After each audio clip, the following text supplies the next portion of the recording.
Jesus é tão bom que ele prepara você para os sofrimentos. Ele prepara você para as adversidades. Você pode ter certeza que muita coisa que você já venceu nessa vida é porque Deus te preparou para elas. Porque senão você não daria conta. Escuta o que eu estou te dizendo agora. Se Deus não te preparasse para as adversidades, se Deus não te preparasse para os sofrimentos, você não daria conta. A palavra de Deus, a palavra de Deus em 1 Coríntios, gostaria que você já abrisse aí a sua palavra. Capítulo 10, 1 Coríntios capítulo 10, versículo 13. Ela diz assim: Não vos sobreveio tentação alguma que ultrapassasse as forças humanas. Deus é fiel e não permitirá que sejais tentados além das vossas forças, mas com a tentação Ele vos dará os meios de suportá-las e sairdes dela. Olha que interessante. Significa que toda provação que vem até você, Deus te prepara para vencê-la. Deus te dá os meios para vencê-la. Em outras palavras, Ele te prepara. Ele te capacita. Então, se você está passando por problemas de saúde, financeiros, no casamento, na família, no trabalho, não sei que problema você está vivendo, Deus te preparou para isso. Não existe nenhuma tribulação que chega do nada, você não aguenta, você não é capaz de suportar. Não, se Ele permitir que a aprovação chegue, Ele vai te dar a graça de você suportar. Ele vai te dar força. Ele já te preparou para ela. Senão você não daria conta. Sobre isso que a gente vai meditar hoje, fique conosco até o final. Em nome do Pai, do Filho e do Espírito Santo. Amém.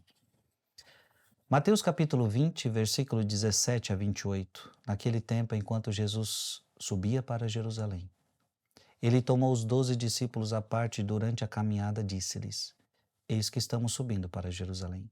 E o Filho do Homem será entregue aos sumos sacerdotes e aos mestres da lei. Eles o condenarão à morte, o entregarão aos pagãos para zombarem dele, para flagelá-lo e crucificá-lo.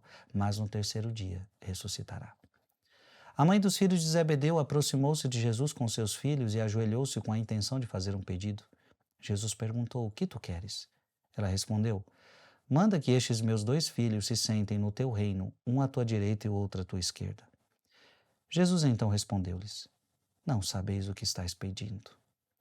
Por acaso podeis beber o cálice que eu vou beber? Eles responderam: Podemos. Então Jesus lhes disse: De fato, vós bebereis do meu cálice, mas não depende de mim conceder o lugar à minha direita ou à minha esquerda. Meu Pai é quem dará esses lugares àquele para os quais ele os preparou. Quando os outros 10 discípulos ouviram isso, ficaram irritados contra os 2 irmãos. Jesus, porém, chamou-os e disse: Vós sabeis que os chefes das nações têm o poder sobre elas e os grandes as oprimem? Entre vós não deverá ser assim. Quem quiser tornar-se grande, torne-se o vosso servidor. Quem quiser ser o primeiro, seja o vosso servo. Pois o Filho do Homem não veio para ser servido, mas para servir e dar a sua vida como resgate em favor de muitos. Palavra da salvação.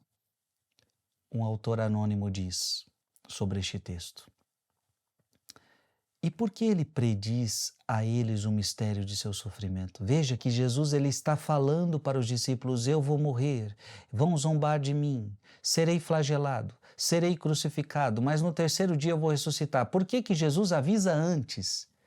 Jesus poderia ter sofrido e sem avisar, Jesus poderia ter eu não vou falar nada, mas Jesus fala antes.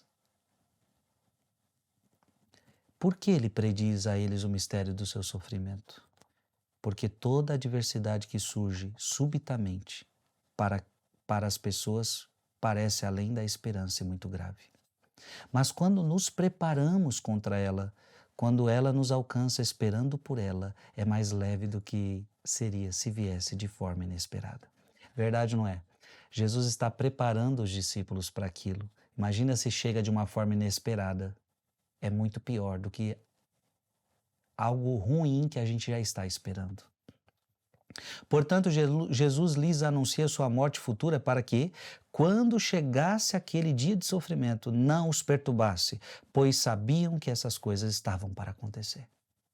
Recorda-te de que os apóstolos que haviam sido tantas vezes avisados sobre sua futura morte, mesmo assim, quando ele foi preso, ficaram todos escandalizados e o abandonaram. Quanto mais teriam ficado escandalizados se não tivessem sido prevenidos. Olha, se já todos fugiram, se todos ficaram com medo, mesmo Cristo avisando, imagina se não tivesse preparado eles. Abra sua Bíblia em 1 Tessalonicenses capítulo 3, versículo de 3 a 4. A fim de que, em meio às presentes tribulações, ninguém se amedronte. Deus te prepara para que você não se amedronte. Ninguém se amedronte. Vós mesmos sabeis que esta é a nossa sorte. Estando ainda convosco, vos predizíamos que haveríamos de padecer tribulações. É o que aconteceu e estáis sabendo. Deus nos prepara para as provações. Essa palavra que está em João capítulo 16, versículo 33, é uma prova disso. Jesus nos falou, no mundo haveis de ter aflições. Coragem, eu venci o mundo. Jesus estava nos preparando para as aflições. Por isso eu digo para você, meu irmão e minha irmã, não tenha medo do sofrimento, não tenha medo da cruz, porque Jesus já te preparou para ela.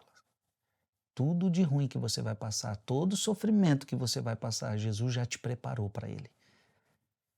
Escreve aqui nos comentários, dai-me a graça de não temer as adversidades. Dai-me a graça de não temer as adversidades. Jesus já te preparou para elas. Em nome do Pai, do Filho e do Espírito Santo. Amém. Manda esse vídeo para mais alguém.